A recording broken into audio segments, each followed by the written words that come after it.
ఎంత అంటే నిస్సిగ్గుగా ఎంత చిచోర్ అంటే ఒక సీఎం ఇట్లా మాట్లాడొచ్చా? ఎజెండాలో చూస్తే ఫస్ట్ పాయింటే గోదావరి బనకచెర్ల.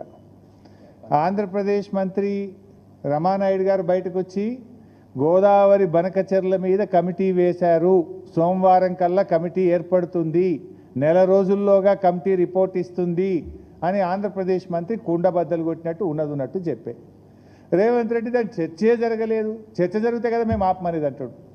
ఎవరిని మోసం చేస్తున్నావు రేవంత్ రెడ్డి?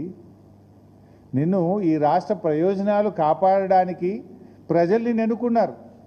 ఆంధ్రాకో చంద్రబాబు నాయుడుకు అప్పజెప్పడానికో కట్టజెప్పడానికో నీ గురుదక్షిణ చెల్లించుకోవడానికో ప్రజలు నీకు అధికారం కట్టబట్టలేదు. నీకు ఇప్పుడు లోపల జరిగింది ఉన్నట్టు రామానాయుడు గారు చెప్పారు.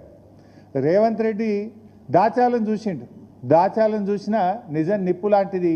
నిజం ఇలా బయటకు వచ్చింది, దాగలేదు. ఇప్పటికైనా బేషరతుగా క్షమాపణలు చెప్పు రేవంత్ రెడ్డి గారు. బేషరతుగా నువ్వు రాష్ట్ర ప్రజలకు ఇంత బాహాటంగా అబద్ధాలు చెప్పినందుకు నువ్వు క్షమాపణ చెప్పాలని చెప్పి ఈరోజు మేము డిమాండ్ చేస్తూ ఉన్నాం. ఎందుకంటే ఆంధ్రప్రదేశ్ మంత్రి గారు బనకచెర్ల మీదనే ప్రధాన ఎజెండాగా చర్చ జరిగింది, దాని మీదనే కమిటీ వేయడం జరిగింది అని అంత స్పష్టంగా చెప్తే రేవంత్ రెడ్డి గారు బుకాయించడం అంటే ఇది తెలంగాణ రాష్ట్ర ప్రజలను వంచడమే, ఈ రాష్ట్ర ప్రజల్ని మోసం చేయడమే. ఇంత దుర్మార్గంగా మాట్లాడతావా నువ్వు? మరి ఆ పక్కన